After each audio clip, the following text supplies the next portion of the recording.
Hey, what's up? This is Nick with Rider Magazine, and today we're reviewing the much anticipated 2020 BMW S 1000 XR. Now, you guys know and love the XR quite well. It's been part of a staple sport touring model for BMW Motorrad over the years. And the truth is about this bike, really, in essence, it's a sport bike in adventure bike clothing. And that's really what we're seeing here today is BMW's wanted to make this thing lighter, faster, more agile, and that's what all these 2020 updates are all about. Now, let's get into that 999cc engine that is derived from the RR model. And just like it has a pretty stereotypical inline-4 personality. We just got off the dyno and jet tuning in Camarillo, California, and it produced a whopping 158 horsepower and 79 foot-pounds of torque. Pretty high up there in the RPM bands. Now, overall, my experience with this bike is that sub 6,000 RPM, you get some low end power, but really things don't start kicking off until about 6 grand. And then when you hit 7,000 RPM, the personality changes and this thing becomes pretty raucous. And that's where all that top end power starts coming in, and it's pretty much a rocket ship at that point. Now, is that great for street use? Not entirely, because going 140 miles an hour usually puts people in jail. But the fact is you do have some mid-range power and you have all that just gobs of horsepower on tap, which is of course always fun to have. Now, the main differences between the XR and the RR, because obviously the RR can't be supplanted in the street and given the same low end and mid-range power, is the fact that this engine is derived from the RR, but it has plenty of changes. Namely, it doesn't have shift cam, and according to BMW engineers, didn't need it because according to them, again, it produces plenty of mid-range punch. I would argue and say that it needs a tad more, but realistically, the other changes come in the form of the fact that this has its own exhaust manifold as well as its own camshaft. It's also lowered that top red line from 14.5 on the RR to a much more reasonable 12,500 RPM.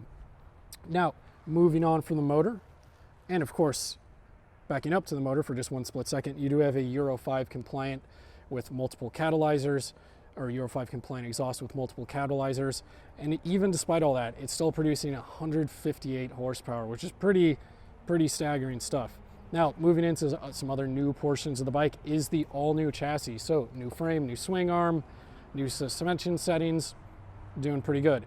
Now, in the name of agility and stuff like that, they've tightened everything up. So you're now dealing with a 59.9 inch wheelbase, a steeper rake of 24.9 degrees, and a shorter trail of 4.5 inches.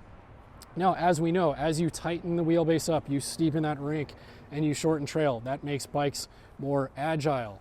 It makes them easier to tip in, but it can also make them unstable, and that is the thing that BMW did not do.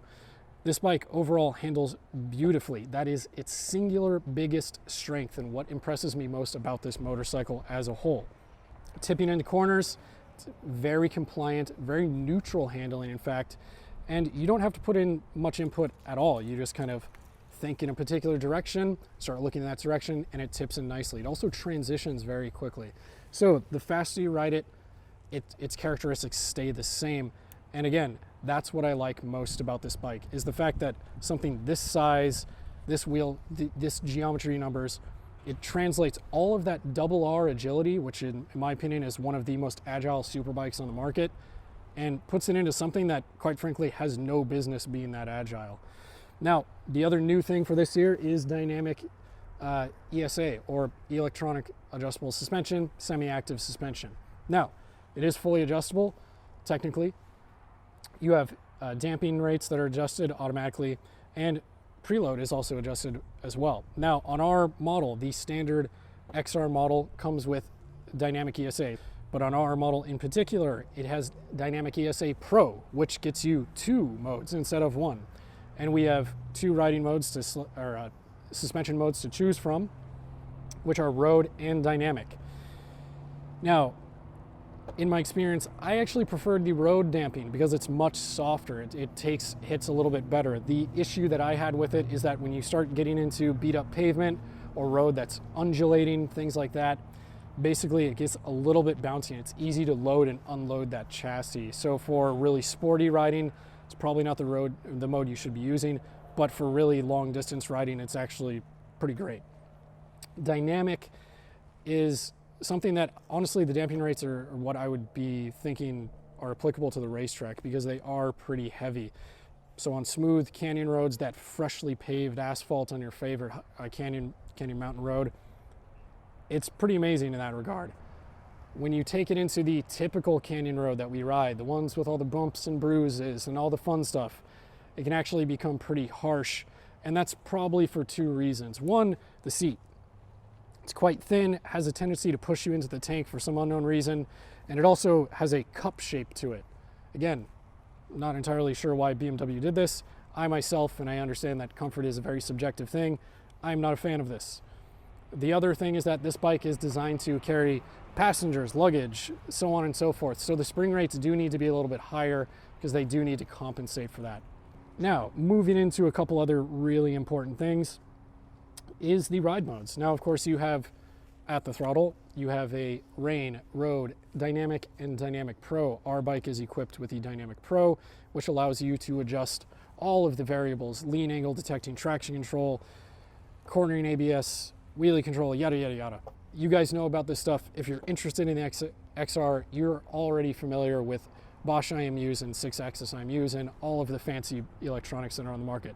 What I am going to talk about is the fact that between road, rain, yeah, and so on and so forth, each mode represents its limits pretty well. So in rain, fairly aggressive, which it needs to be. In road, lets out the leash a little, dynamic, the furthest, and then you can tailor it on your own. And what I like about it is the fact that each mode is representative of its design. Now, moving back to the overall comfort, and we do need to talk about the chassis real quick. One of the main changes for this frame was to make it a little bit more svelte and help the fact that it is an inline four, so it's a bit wider than V-twins and other motorcycles on the market. And you do have a tall 33-inch seat height, and so the chassis has been narrowed. Now, I stand at 5'10". I have a 32-inch inseam. I'm able to get the balls of my feet on the ground, and overall pretty comfortable, but be aware it is a tall motorcycle, so you do need to be aware of that. Now, one of the most fun features is this little cubby. I tend to stash the key fob in there. Why I mention that now, I have no idea, but you heard it first. Now, in terms of touring guys, touring riders out there, you're looking at something like a 5.2 gallon fuel tank. On our fuel logs, we're seeing lows in the 32 miles per gallon and highs up at about 44. And of course, it is chain driven, unlike all of your motorcycles that have shaft drives, which are much easier for touring riders out there that are just logging those serious miles. But BMW was smart, and they included the center stand, which is only a $175 option of the many options that BMW offers. That's actually a pretty affordable one. Now, the last thing that I do want to start touching on is the quick shifter. It comes with their gear shift assist pro. So that's quick shifter up and auto blip down. Works really well pretty much at any RPM, and overall it's a very good little system. Now, the other kind of final thoughts that I have on this are just in terms of ergonomics. We've already touched on the seat. I'm clearly not a fan, but BMW claims that there's a 7% reduction in wind drag due to the new styling. It no longer has the wonky eye headlight system, which I'm a big fan of because I like symmetrical things. But you get a 2-position windscreen. Now again, I stand, just as a reminder, at 5'10". In the low position, pretty heavy buffeting, despite what helmet I wore, whether it was a modular, sizable bell, Shoei, Arai, didn't really matter. In the upper position, works pretty well. So if you are a taller rider, you're going to want to opt for that taller comfort windscreen. And the last and final thing that we need to touch on is the glorious XR vibration through the handlebars. Now, main question, does it vibrate? Not as bad as before, not nearly as bad. In fact, below 6,000 RPM, it's pretty much non-existent and in line with just about every other motorcycle on the market. When you start really getting up there in the rev range, 10,000 RPM, yeah, you're gonna feel it a little bit more, but by then you're probably so focused on riding as hard as you can on a bike that you probably shouldn't. You know, you're doing okay. So we're going to wrap it up here for this 2020 BMW S1000 XR review. Again, I'm Nick with Rider Magazine, and if you guys have any questions, go ahead and drop them down below, especially questions of the technical nature, because we can reach out to the nice folks in Munich, Germany, and get you some answers. The last thing I want to do is remind you guys to go ahead and be safe out there and take care.